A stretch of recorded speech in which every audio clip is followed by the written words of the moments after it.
Sebelum mulai videonya, silahkan klik subscribe dulu untuk mendukung channel saya lebih berkembang lagi. Terima kasih.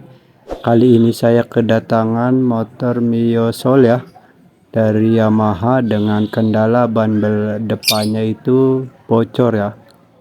Oke, langsung kita eksekusi saja. Pertama-tama kita keluarkan dulu atau kita kendorkan dulu ring 12 yang ada di bagian dopnya ya.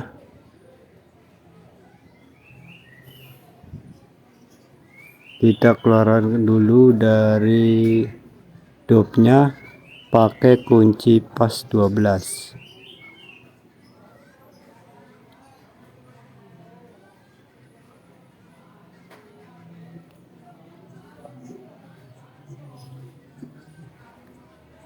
Setelah dikeluarkan, lanjut kita congkel bannya ya.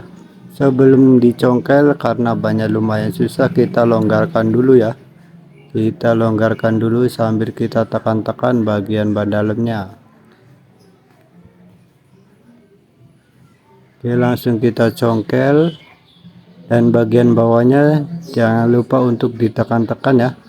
Itu salah satu trik untuk membuka ban yang menempel pada bagian velgnya. Jadi ketika kita mencukit, bagian berlawanan atau bagian bawahnya kita tekan-tekan atau kita pijit-pijit pakai tangan ya.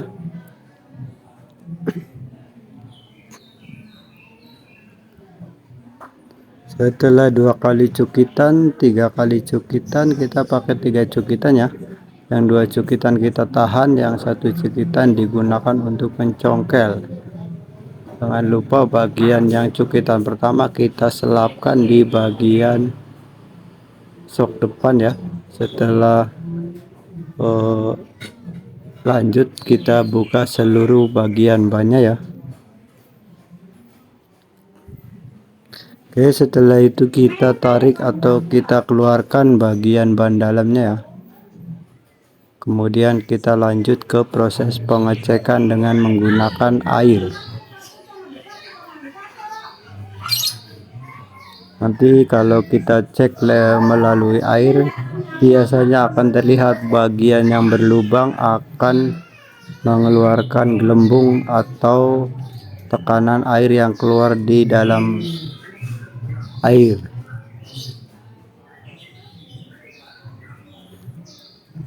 Setelah kita pasang ventilnya, lanjut kita pompa dulu supaya di dalam bannya ada tekanan angin. Setelah itu lanjut kita putar-putar, kita tenggelamkan sambil kita putar. Fungsinya supaya keseluruhan bagian ban itu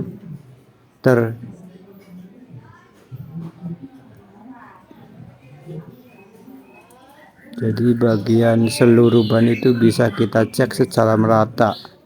Meskipun kita misalkan tahu sudah satu lubangnya, tapi tetap kita harus cek memutar atau keseluruhannya untuk menghindari ada bagian yang lain bocor atau lebih dari satu tapi kita nggak tahu ya. Setelah dicek, kita tandai pakai bekas ventil. Lanjut kita ke proses pengepresan atau pembakaran ya. Sebelum kita bakar, seperti biasanya bagian yang ada lubangnya kita gosok dulu dengan menggunakan gergaji atau amplas ya, terserah aja adanya apa. Fungsinya untuk menipiskan atau menghaluskan ya bagian yang ada lubangnya, tapi tetap hati-hati jangan sampai bagian lubangnya itu terkena atau terlalu tipis, nanti bisa bocornya lebih melebar.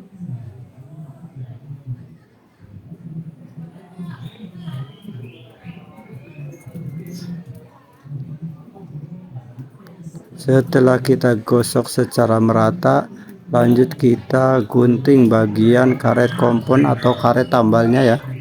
Kita sesuaikan dengan lubang yang ada di bagian ban dalam, tidak terlalu lebar atau tidak terlalu kecil, untuk menghemat karet tambal dan juga untuk menghindari adanya gelembung pada tambalan ya. Jadi nanti kalau terlalu lebar samping-sampingnya biasanya bocor lagi. Oke, setelah kita tempelkan karet komponnya, lanjut kita proses pengepresan ya. Karet kompon ini praktis tanpa menggunakan lem, tanpa menggunakan alat perekat apapun, langsung kita bakar saja ya.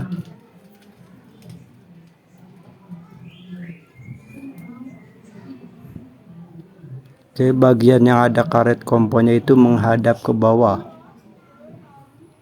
Kemudian kita putar-putar bagian alat presnya, kita kencangkan ya.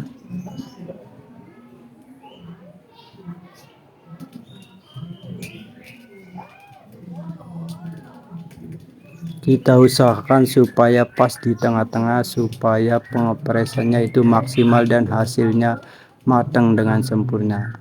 Setelah selesai dilakukan pengepresan, kita nyalakan apinya dengan menggunakan spiritus ya. Saya masih menggunakan metode lama, yaitu dengan menggunakan spiritus. Karena di sini spiritus masih mudah didapat. Oke, setelah dinyalakan lanjut kita tutup dulu. Kemudian kita tunggu sampai apinya padam. Oke, nanti saya skip bagian pembakarannya, langsung saja kita ke proses apinya sudah padam ya. Kita lihat dan apinya sudah padam. Lanjut kita kendorkan atau kita lepaskan pada bagian pengepresannya. Kemudian kita lihat bagian yang kita tambal tidak tidak lengket di bagian kalengnya yang ada di tambalan. Jadi itu bisa kita nyatakan sudah matang dengan sempurna. Tapi sebelum itu kita cek ulang tidak salahnya. Kita cek ulang apakah bagian yang tadi kita tambal itu bocor lagi atau benar-benar rapat.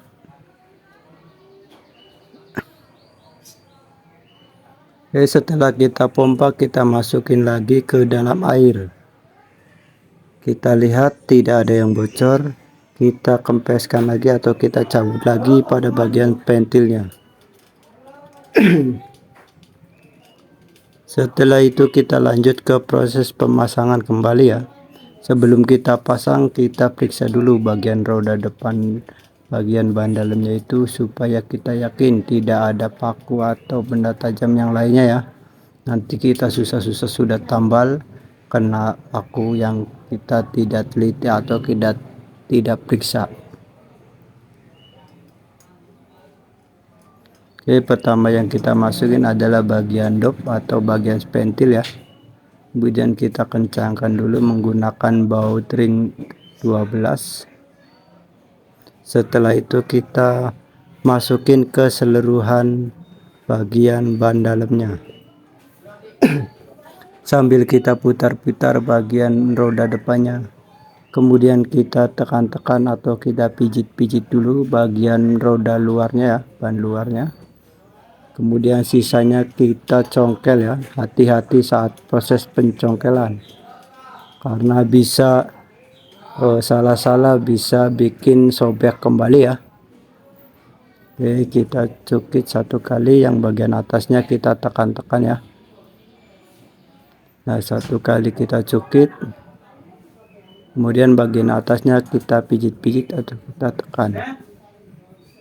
Terus ya seperti itu sampai keseluruhan roda luarnya masuk.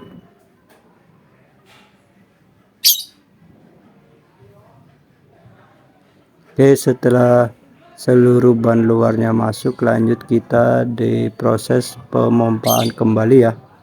Kita pompa lagi sesuai tekanan angin.